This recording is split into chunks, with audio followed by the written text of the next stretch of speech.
마치 실제로 내가 살고 있는 이 세상은 하나님과는 전혀 무관한 세상인 것 같은 그런 느낌. 그런 느낌 들 때 있죠. 저는 매일 느낍니다. 매일. 치열한 비즈니스의 그 현장 속에서 여기에서 무슨 공동체의 가치가 있고, 예? 나눔과 배려, 상생과 공생의 가치가 있을 수 있을까?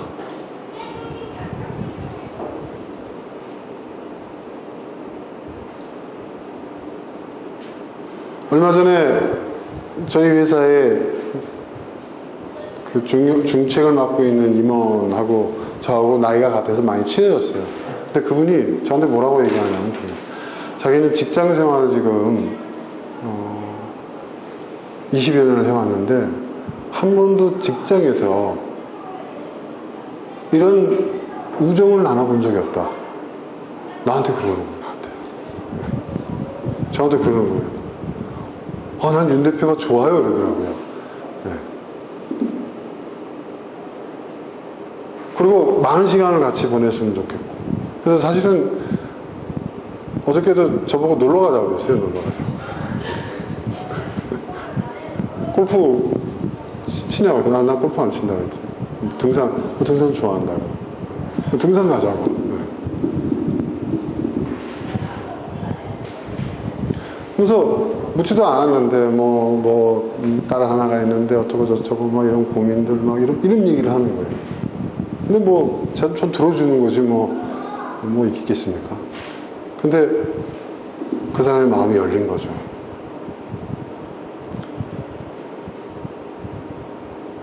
그래서 토요일날은 어저께는 제가 어떤 전에 약속한 게 있기 때문에 어렵다고 그랬더니, 그럼 일요일은 뭐 하냐요, 저보고. 그냥 내가 교회 가거든요. 교회 다녀요? 어느 교회 다녀요? 그래서 디딤돌교회라고 있어요. 내가 그랬죠. 그렇구나.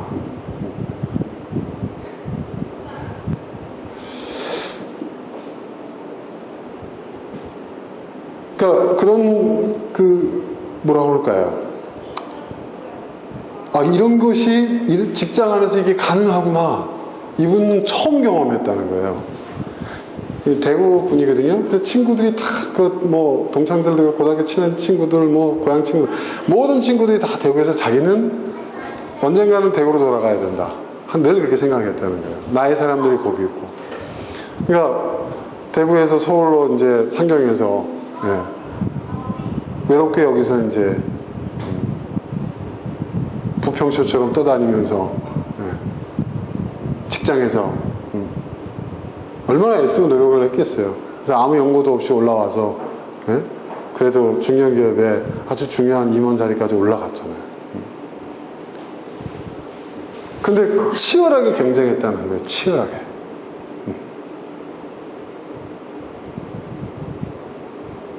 예전에 영업 1부, 2부, 3부 막 이렇게 해서 각 부의 부장들이 있는데 서로 그래서 누가 목표를 달성해내느냐, 누가 더 많이, 더 빨리. 자기는 굉장히 경쟁자. 그리고 이 양반이 제가 볼 때는요, 진짜 타고난 장사꾼이에요. 정말 대단한 사람이에요. 제가 봐도. 감탄이 나올 정도.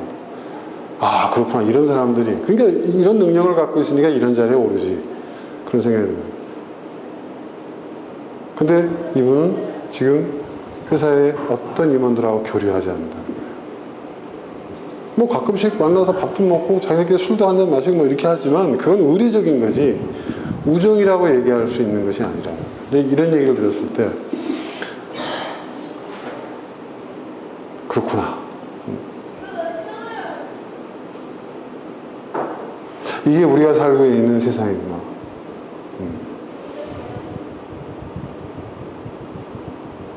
자, 그런 세상을 살면서 이렇게 살벌하고 험악하고 비정한 세상을 살면서 여러분 어떻습니까? 가끔은 저는 사람들이 왜 이신론이라는 것을 생각해내는지를 좀 이해하게 됐어요. 이신론이 뭔지 아시죠, 여러분? 떠날 이자에다가 하나님 세상을 창조하신 건 맞는데 이 세상을 떠나셨다는 거예요. 그러니까 이 세상은 뭐야? 하나님과는 전혀 무관한 세상이라는 거예요. 그게 이신론이에요. 이신론. 왜 사람들이 그런 생각을 했는지를 알겠습니다. 차마 무신론까지는 못 가니까. 그죠? 그러니까 제가 볼 때는 유신론적 배경을 갖고 있는 사람들이 실제로 세상을 살아봤더니 이거는 무신론 아니야? 근데 무신론이라고 얘기하기는 자신의 어떤 그 유신론적 그 배경 때문에 차마 그건 얘기 못하고 이신론 이렇게 얘기하는 게 아닌가 이런 생각이 들더라고요. 공감이 됩니다. 저는. 그리고 무신론을 얘기하는 사람들도 제가 공감이 됩니다. 우리가 살고 있는 사회에 선이 어딨냐? 정의가 어딨냐? 그렇죠? 그야말로 정글과 같은 세상 아니냐? 약한 자는 강한 자를 위해서 계속 희생당하고 강한 놈이 다 가져가고 1등이 다 가져가는 그런 세상 아니냐? 그래 보입니다. 왜냐하면 목사인 저도 문득문득 하나님 여기 계실까? 이 공간이, 이 자리가 하나님과 무슨 상관이 있지? 여러분, 하나님의 나라가 뭐라고 그랬죠? 제가 얘기한 게 천국을 얘기한다고 하지 않았어요. 제가 천국을 의미한다기보다는 우리가 죽음 이후에 가게 될 그런 그 피안의 세계를 뜻하는 게 아니라 성경에서 말하는 하나님의 나라는 하나님이 되시는 시간, 공간을 얘기하는 거예요.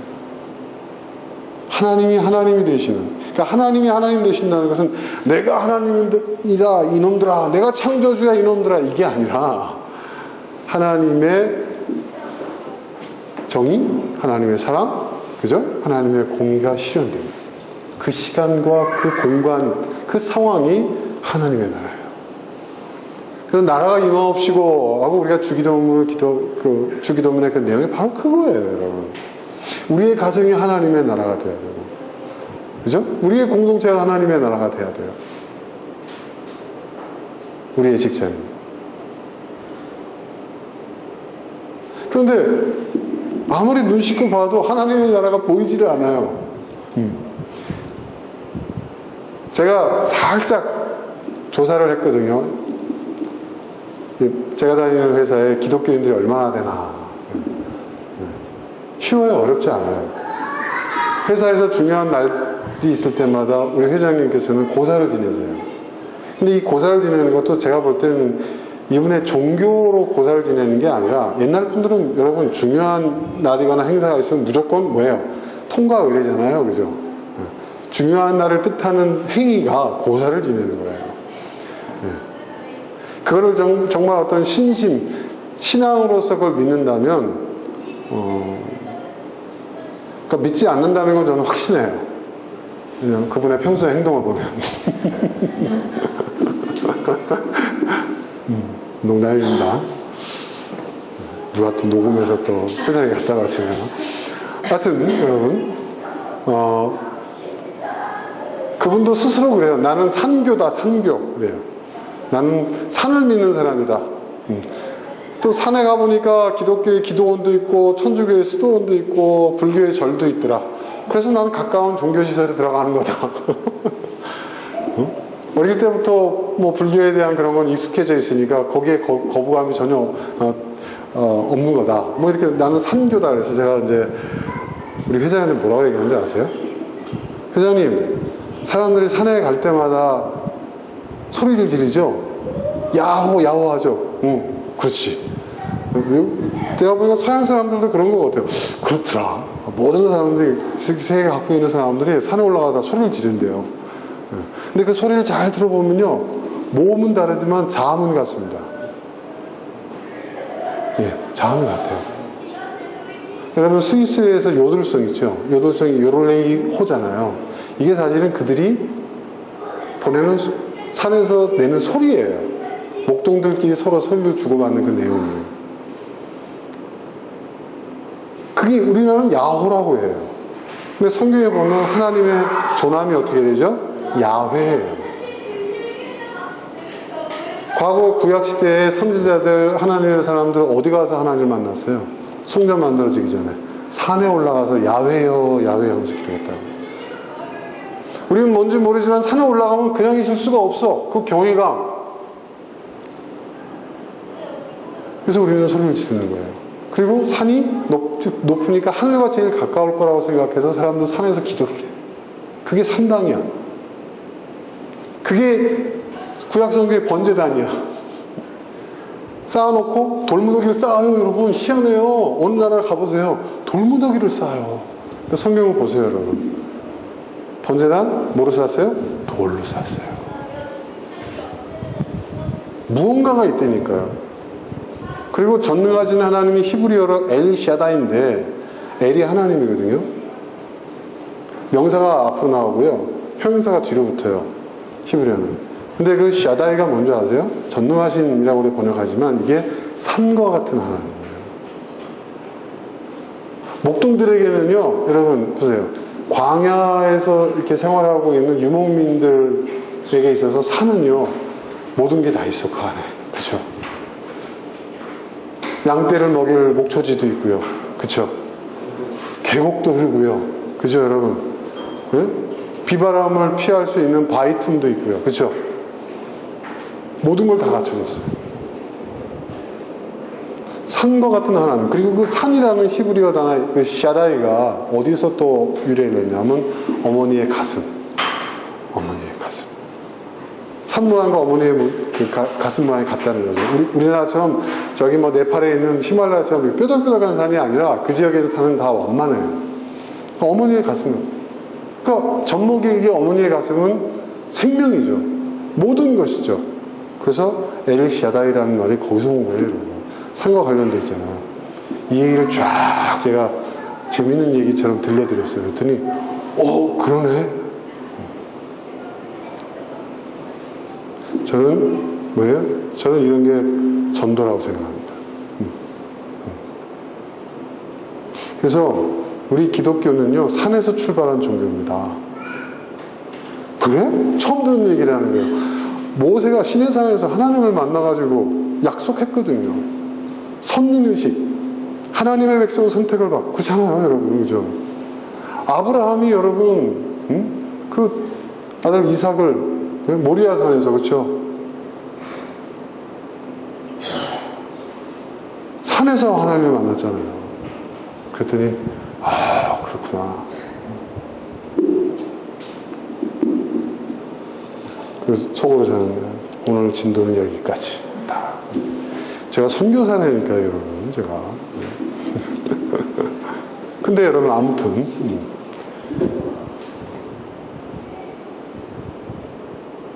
그러니까 그렇게 살고 있는, 그렇게 하고 있는 저의 입장에서 볼 때도요, 세상은 너무 살벌해요. 하나님이 안 계시는 시간과 공간이 대부분인 것 같아요. 하나님의 나라가 보이지 않을 때가 있어요. 어떨 때는 제 자신에게조차도.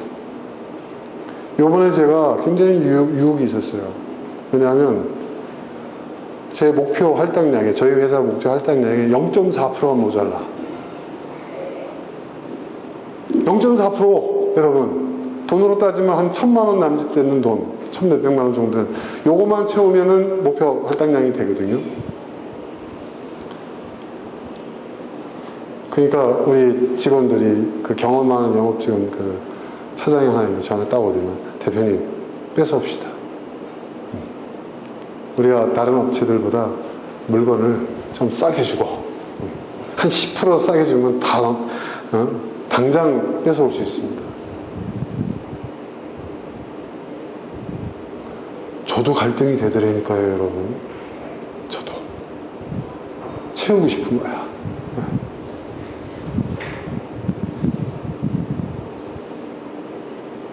0.4%라고 해도 여러분 목표를 달성하지 못하면 달성 못한 거거든요. 그죠?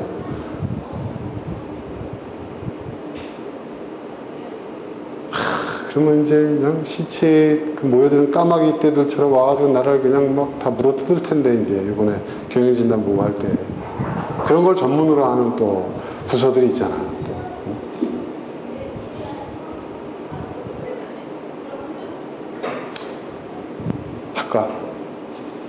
저도 흔들리는 거예요. 제가 기도했어요. 하나님 도와주십시오.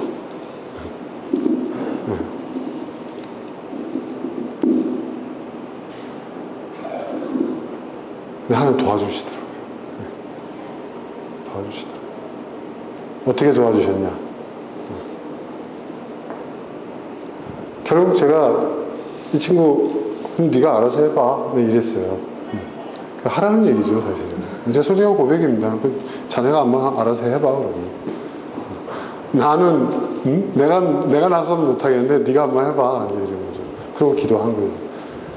하나님 도와주십시오.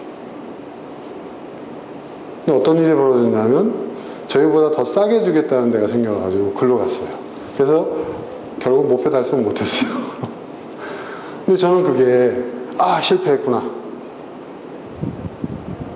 아니에요. 그게 아니에요. 저는 하나님이 간섭하시구나. 하나님이 여기 계시는구나. 내가 살고 있는 이 시간에 하나님이 임재해 계시는구나. 내가 이걸 고민하고 이런 나쁜 모의를 하고 이거를 내 손에 내가 오물을 묻히지 않으려고 내가 내 부하 직원한테 밀었던 그 내용을 들으셨구나. 그리고 하나님께서는 간섭하셨구나. 시편에 나와 있는 그 다윗의 노래처럼 내가 사망의 음침한 골짜기를 다닐지라도, 그쵸 여러분? 그 사망의 음침한 골짜기가 뭡니까? 위험을 얘기하는 게 아니에요. 사망의 음침한 골짜기가 뭐예요? 사망의 음침한 골짜기가 뭐예요? 내가 죄를 지려고 하는, 그죠? 내가 악에 어둠에 발을 들여놓으려고 하는 그 순간에 하나님 나를 지켜주십시오. 하나님 나를 지켜주신 거죠. 하나님이 여기 계십니다.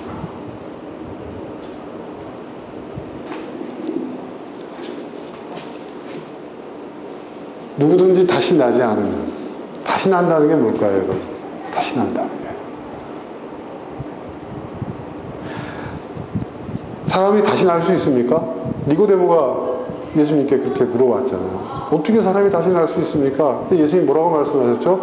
물과 성령으로 다시 나지 않으면. 이 물과 성령이라는 게 뭘까요? 그러니까 이걸 놓고도 무슨 물세례, 성령 세례, 무슨 체험을 해야 된다.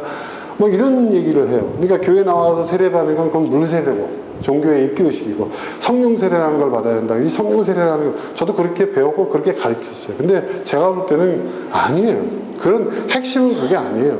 이게 종교적인 어떤 비밀을 얘기하는 게 아니에요. 여러분, 태어난다는 게, 우리가 다시 태어난다는 말을 쓸 때 어떨 때 쓰죠? 그럴 때 있잖아요. 내가 그 사실을 깨닫기 전까지. 심지어는 이런 표현을 쓴, 내가 그 사람을 만나기 전까지는. 그죠? 헛살았어. 근데 나는 그 사건을 통해서, 그 경험을 통해서, 그 사람을 통해서, 그 깨달음을 통해서, 그 배움을 통해서 나는 다시 태어났어. 이런 얘기를 하잖아요. 그 말이 뭐예요? 나의 가치관이 변했다는 거죠.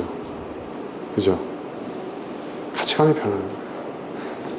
누구든지 다시 나지 않으면, 근데 이걸 그리스어 원문, 헬라어 원문을 보니까 하늘로부터 나지 않으면 이렇게 돼 있어요.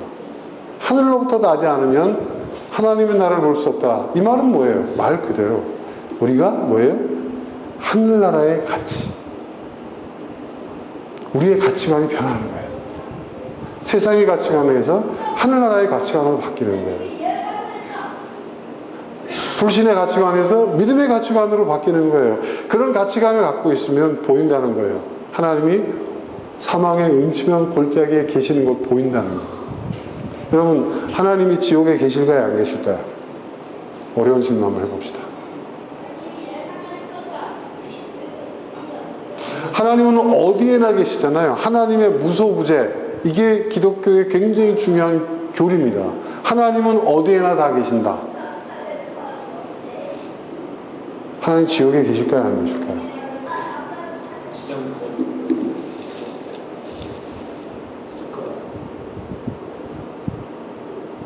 하나님 계십니다.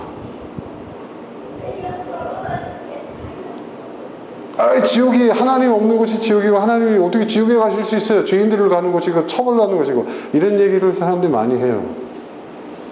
근데요, 여러분 그 말은 무슨 얘기인 줄 아세요? 하나님이 계시지 않는 곳이 있다는 얘기예요. 그러면 하나님은 그 순간 전능하신 하나님 될 수 없고 초월자가 되실 수가 없어요. 초월자가 왜 초월자예요?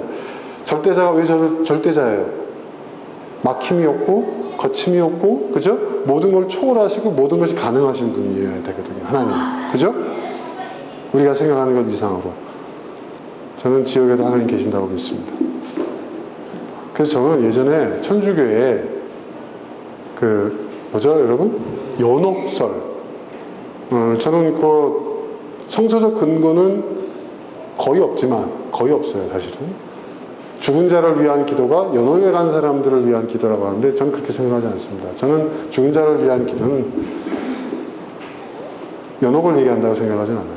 그건 나중에 제가 한번 설교를 할게요. 제 생각이 또 절대적으로 옳은 것도 아닙니다, 여러분. 전 그렇게 믿는다는 거예요. 저는 하나님께서 그 불교에서 지장보살이 그랬죠? 뭐라고 그랬죠? 여러분 지장보살이 누구죠? 예, 지옥을 문을 닫게 하겠다고 한 사람이에요. 그죠? 그 지장보살이 누구의 제자죠? 네? 그건 나중에 얘기합시다. 또 갑자기 비교 전공하게 되니까. 아무튼 저는 그렇습니다. 그러니까 지금 제가 얘기하고자 하는 것은 뭐냐면 하나님은 어디에나 계신다. 하나님이 계시지 않는 시간과 공간은 없다. 그래야 하나님이시죠. 그죠? 그리고 그 하나님을 우리가 문득문득 하나님이 여기 안 계시는 것 같은데 이 공간이 과연 하나님의 나라와 무슨 관련이 있을까? 우리가 살면서 그런 경험을 할 때가 정말 많습니다. 하지만 그때 우리가 하나님 나라의 가치관을 우리가 갖고 있다면 하나님이 계시지 않는 시간과 하나님이 계시지 않는 공간은 없다는 것을 깨닫습니다.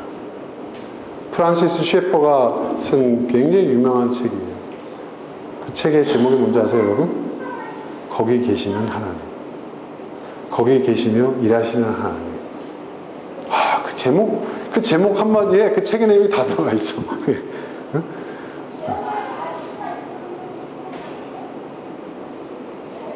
요즘 보면 제목은 본드를 하는데 사실 사가지고 이렇게 보면은 별것도 아닌 그 낚시질을 하는 그 책들이 많은데 그 책은요, 그 제목 그대로예요. 거기 계시며 말씀하시고 거기 계시며 일하시는 하나님에 대한 얘기예요. 여러분 2차 대전 그 홀로코스트가 유럽 사회에 가장 크게 끼친 충격이 뭔지 아세요? 기본적으로 여러분 유럽 사회는, 유럽 문명은 기독교적 배경을 갖고 있잖아요. 그리고 그리스 철학, 그들은 얘기하잖아요. 그리스가 사실은 유럽 문화라고 얘기하기 참 어려워요. 우리가 생각할 때 여러분 그리스와 관련되어 있는 영화를 보면 전부 다 백인들로 나오잖아요. 그렇죠, 여러분? 근데 그 당시에 지중해를 지배하고 있던 그리스인들이 여러분, 물론 백인들도 있지만요, 흑인들도 많았어요.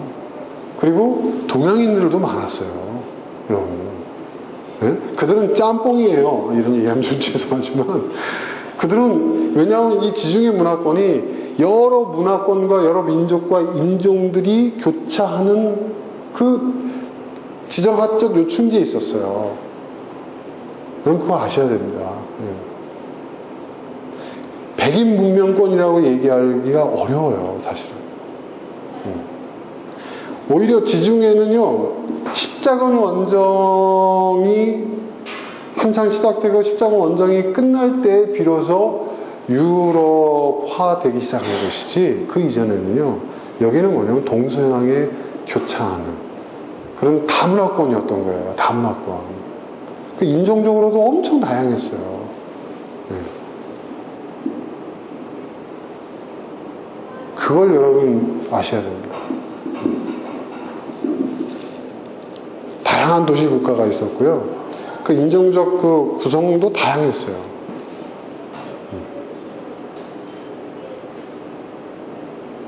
그런데 그러니까 그 그리스 문명, 그리스 철학의 어떤 굉장히 합리적이고 이성적인 전통과 기독교적 어떤 그런 박애주의, 평화, 이런 문명 위에, 이 두 기둥 위에 유럽 사회가 건설됐고 유럽 문명이 건설되었다라고 자부하고 있던 유럽 국가 전체, 유럽 사회 전체에 엄청난 충격을 안겨다 준 게 바로 홀로코스트였던 거예요. 유대인 대학살. 왜냐하면 인류 역사예요, 여러분. 보세요. 인류 역사에 그런 인종 청소잖아요. 그런 범죄는 전무후무했어요. 몇 명? 확인된 숫자만 200만 명이 넘잖아요. 그죠?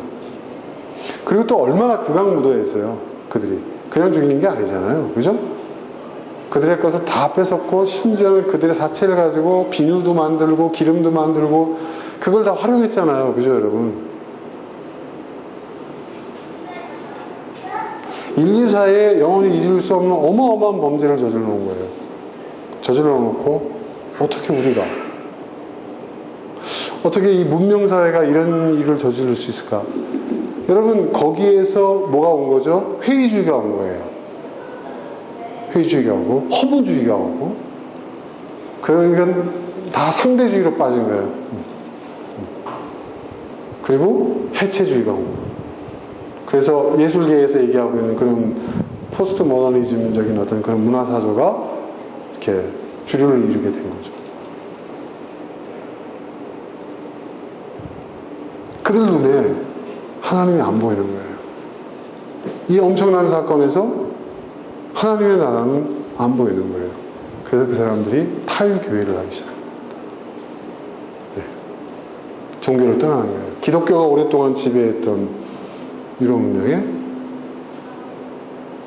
탈기독교화 현상이 일어나는 거예요. 그 책이 있어요, 여러분. 네. 피터 버거라는 그 유명한 종교학자가 쓴 탈종교화라는 책이 있어요.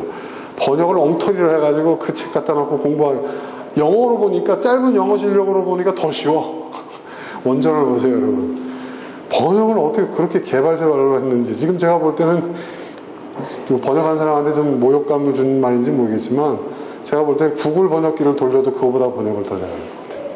근데 그 당시에 그 번역해놓은 그 책 갖다 놓고 공부하는 너무 어려워요. 근데 원전 갖다 놓고 보니까 원전 영어가 더 쉬워. 중학생 정도면 사전 갖다 놓고 다 이해할 수 있었는데, 근데 그 책의 내용이 그거예요. 그 현상에서 출발하는 거예요. 그러니까 여러분, 근데 그게 비단 저는 그 2차 대전 그 홀로코스트 사건을 경험한 유럽인들에게만 일어나는 현상이라고 생각하지 않습니다. 지금 오늘을 살고 있는 우리 21세기 한국에서도 탈종교화 현상이 일어나고 있잖아요. 여러분, 기독교만 기우는 게 아니에요. 지금 난리예요.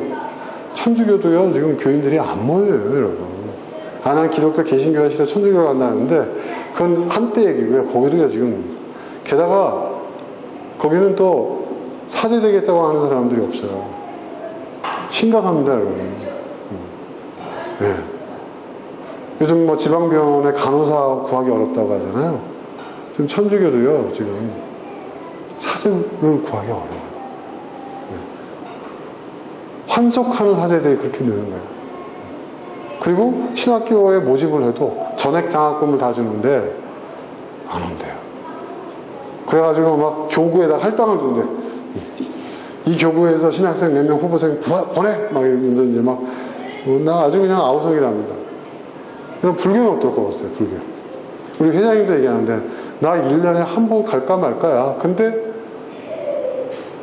나 불교라고 종교를 쓰지만은 나 별로 그렇게 열심히 안 다녀. 이런 사람들이 다 대부분 불교 신자들이에요. 그렇죠, 여러분? 네. 교회 다니면서 종교라면 불교라고 쓰는 사람들도 많아요. 왜? 부모님이 다 불교니까. 불교적 그 배경에서 실제로 그렇습니다, 여러분. 설문조사 하거나 막 이러면. 그래서 불교에서는요, 자기들도 그 불교 믿지를 않는데요, 자기들도. 그렇잖아요. 탈종교 현상이라는 거예요. 탈종교 현상. 종교가 점점 힘을 잃어요. 왜 종교가 힘을 잃는가? 사람들이 생각해 보게. 그러니까 그들이 생각하기에 신은 없다라는 거죠. 그러니까 여러분, 제가 전에 한번 말씀드린 적 있을 거예요. 신은 없다? 신은 죽었다? 누가 얘기했죠? 니체가 신은 죽었다. 그 사람이 신은 죽었다라고 얘기한 그 선언은 어떤 의미에서의 그 신은 죽었다라는 선언인지 제가 설명을 드린 적이 있어요. 그 맥락과도 비슷해요. 그러면서 그는 동시에 뭐라고요? 춤추는 신을 믿는 나는 믿는다 그랬어요. 춤추는 신. 방탕한 신을 얘기하는 게 아니에요, 여러분. 춤추는 신. 그게 뭐예요? 살아있는. 우리의 삶 속에서, 역동적으로, 예. 인간의 역사 속에서, 우리의 삶의 현장 속에서 춤을 추는 신. 살아있는 신. 저 교회 예배당에 구조적 교조주의가 장악하고 있는 그런 종교적 기관으로서의 신, 그들이 섬기는 그 신은 죽었다는 거예요.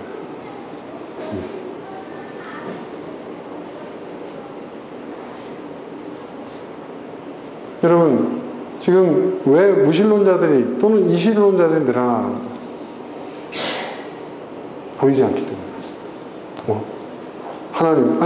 하나님의 다른 호칭은 하나님의 이름이 많으십니다, 여러분. 그들의 눈에 신이 보이지를 않는 거예요. 신이 있다면 어떻게 이런 일이 일어날 수 있지? 내가 살고 있는 이 시간에 또는 사회적 비극이 일어난 그 시간에 그 헝가리에서 충돌사고로 그 배가 가라앉고 그 아까운 인명들이 죽을 때 세월호 그 사건 속에서 그 시간 속에 그 공간 속에 과연 신은 있는가?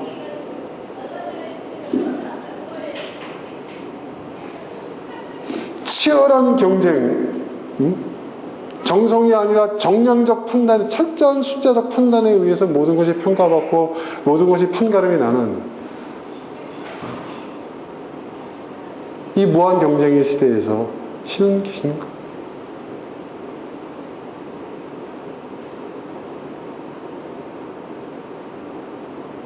없는 것 같아요.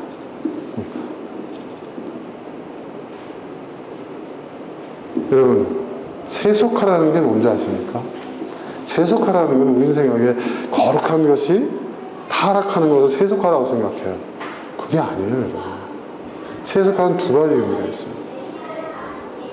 성육신, 세속화입니다. 네. 거룩한 것이, 네. 우리가 성육신이라고 하잖아요. 성스러운 하나님이, 그죠? 인간의 육신. 거룩하신 분이 죄 많은 인간으로 오신 거예요.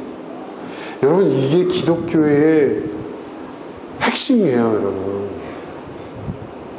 뭐, 동정녀 탄생, 뭐, 부활, 여러 가지 얘기를 하지만, 창조론, 아닙니다. 성육신. 이게 기독교의 생명이에요. 기독교의 핵심이에요. 우리의 성육신은 그리스 그 신화에 나오는, 그리스 신합 신화에 나오는, 그리스 로마 신화에 나오는 막 그 신들이 막 그냥 변장을 해가지고 막 외모를 바꿔가지고 막 그냥 처녀들 납치하고 못된 짓 저지르고 하는 그런 게 아니에요. 이 성육신은. 아니에요. 여기서 우리는 희망을 갖는 거예요. 눈으로 봤을 때는 인간이에요. 똑같아요. 연약한 육체를 갖고 있어요. 피곤하면 쉬어야 돼요. 배고프면 먹어야 돼요. 인간이 느끼는 감정을 다 느껴요. 또 죽이면 죽어요. 그런데 그분이 하나님이에요.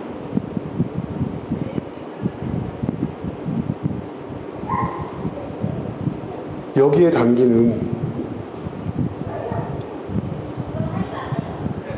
이것이 우리에게 던지는 의미. 하나님은 뭐라고 부르라고 그랬죠? 나를 뭐라고요? 임마누엘. 임마누엘의 하나님 무슨 의미죠? 하나님이 우리와 함께 하신다. 임마누가 뭐냐면 함께 한다 라는 뜻이에요. 동사는 명사 앞에 붙어요. 아까 엘샤다이 했죠. 형용사, 우리 보통 보면 형용사가 명사 앞에 붙는데 히브리어는 형용사는 명사 뒤로 가고요. 동사가 뭐예요? 명사 앞에 붙어요. 그러니까 임마누엘이에요. 엘이 뭐예요? 하나님. 우리와 함께 하신다. 하나님은 이겁니다. 그러니까 여러분 이스라엘도 잘못 번역했다고 그랬죠? 제가 성경에서 하나님을 이겼다가 아니라 뭐라고요?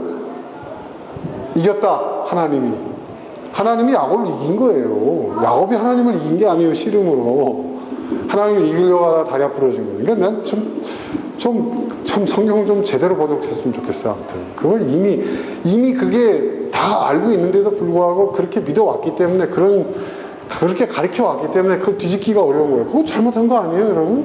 그걸 바로 잡아야죠. 네? 근데 아무튼 하나님이 임마누엘이에요. 예수님이 오신 그 사건의 의미가 임마누엘이에요. 임마누엘. 하나님이 우리와 함께 하신다는 거예요. 그 말이 뭐예요? 하나님이 그 시간 속에, 그 공간 속에, 그 사건 속에, 그 사람들 속에 계신다는 거예요. 그 증거가 예수님이라는 거예요. 그러니까 여러분 예수님의 존재는 그런 의미가 있는 거예요. 그러니까 예수님이 뭘 행하셨다, 무슨 말씀하셨다 이것도 중요하지만 더 중요한 게 뭐냐면 예수님이 존재하셨다는 거예요. 우리의 역사 속에. 우리의 역사 속에. 인류 역사 속에 좋아요. 그분이 무슨 말씀을 하셨는지 그분이 어떤 일을 행하셨는지 몰라도 돼요. 하지만 인류의 역사는요. 그죠? 주전주부로 나뉘어요. 뭔지 모르겠지만 지금으로부터 2000년 전에 인류의 역사에 어떤 분이 계셨어. 근데 그 계심으로 인해서 모든 게 변한 거예요. 그 역사의 기준점이 된 거예요. 이거 억지로 된 게 아닙니다, 여러분. 그렇게 된 거예요.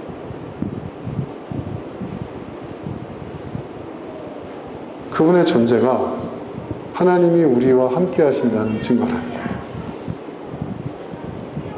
그래서 예수님이 우리의 희망이에요, 여러분. 자, 이렇게 어둡고 이 사자망의 음침한 골짜기와 같은 세상 속에서도 이렇게 나도 마찬가지야. 나도 죄를 짓고 나도 똑같이 살고 있어요. 희망이 보이질 않아요. 우리 아이들이 이런 세상을 생각한다. 우리 다음 세대들이 그들이 경험하고 그들이 겪어야 할 것들을 생각하면 앞이 캄캄해요. 보이질 않아요. 근데 그럼에도 불구하고 우리가 믿음을 잃지 않고 희망을 가질 수 있는 이유가 뭐냐? 예수님이 오셨거든. 인간의 세상에, 인간의 역사에. 그리고 그분이 오신 그 사건의 의미는 뭐냐? 우리에게 뭘 말해주고자 오셨느냐? 그 사건 자체가, 그분이 오신 그 자체가 하나님이 우리와 함께 하신다. 우리가 혼자 살아가는 존재가 아니라는 거예요. 우리가 홀로 존재하는 존재들이 아니라는 거예요. 우리의 시간 속에, 우리의 공간 속에, 우리의 관계 속에, 우리의 삶 속에 하나님이 계시다는 거예요. 우리가 보지 못하지만, 우리가 듣지 못하지만. 그런데 예수님이 말씀하셨어요. 너희의 가치관, 세상의 가치관, 땅에 속한 가치관이 아니라 하늘에 속한 가치관, 하나님 나라의 가치관을 갖게 되면 하나님 나라가 보인다는 거죠. 하나님이 보인다는 거죠. 신이 보인다는 거죠. 절대자가 보인다는 거죠. 여러분 믿습니까? 저는 그걸 경험했어요. 금요일날. 정말 전날부터 갈등했거든요. 저 개인적인 고백이고 간증입니다. 어떤 의미에서 참 비겁한 짓을 한 거죠. 저도 똑같이. 내가 그걸 직접 하기는 마음에 걸려. 죄 짓는 것 같아. 그러니까 그걸 하겠다고 하는 직원한테 그래 그럼 자네가 알아서 해봐. 그리고 목표는 어떻게든 이번 달에도 목표는 채울 모양이구나. 그리고 제 방에 있는데 제 양심이 하나님께 기도하더라고요. 하나님 도와주십시오. 근데 제가 기도했던 제 일말의 양심이 기도했던 하나님 도와주세요라는 것은 뭐냐면 뭐겠어요, 여러분? 죄 짓지 않고 목표를 달성하게 해주세요. 이런 거잖아요, 그죠? 굳이 이 방법을 쓰지 않아도 어떻게든 목표를 채울 수 있었으면 좋겠습니다. 그런 내용이잖아요. 근데 하나님은 어떻게 하셨어요? 타협 안 하셨어요. 안 되게 하셨어요. 저는 거기서 하나님을 느꼈어요. 하나님이 이 시간 속에 계십니다. 이 공간 속에 계십니다. 이 사건 속에, 이 일 속에 하나님이 계십니다. 제가 감사했어요. 제가 뭘 감사했을까요?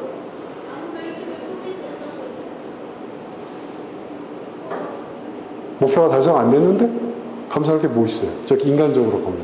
그죠? 제가 원하는 결과가 안 나왔잖아요.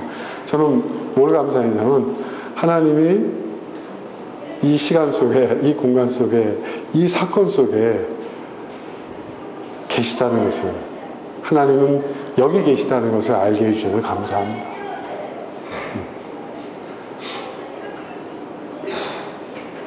여러분, 세상 정말 힘들죠. 싸워야 돼요. 진짜 치열하게 싸워야 돼요, 여러분. 하나님이 광야길을 인도하시지만 광야는 우리 다리로 걸어야 돼요. 그죠? 그 목마름, 그 배고픔 우리가 감당해야 돼요. 여러분 40년 동안 광야를 이렇게 헤맸다고 한번 생각을 해보세요. 광야를. 그 출애굽하던 당시에 부모 세대는 광야에서 다 죽고 그 자식 세대들이 들어가는데 여러분 한번 생각해 보세요. 그 출애굽, 그러니까 그 가나안 땅에 살고 있던 사람들의 눈에는 그들이 어떤 존재로 비춰졌을까요? 어떻게 비춰졌을까요?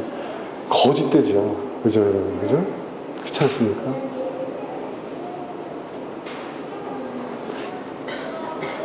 하지만 거기에 누가 있었어요? 하나님이 함께 하셨어요. 그들과. 하나님의 회막이, 그죠? 회당이, 성막이 거기 있었어요. 그들 가운데. 이게 중요한 거예요.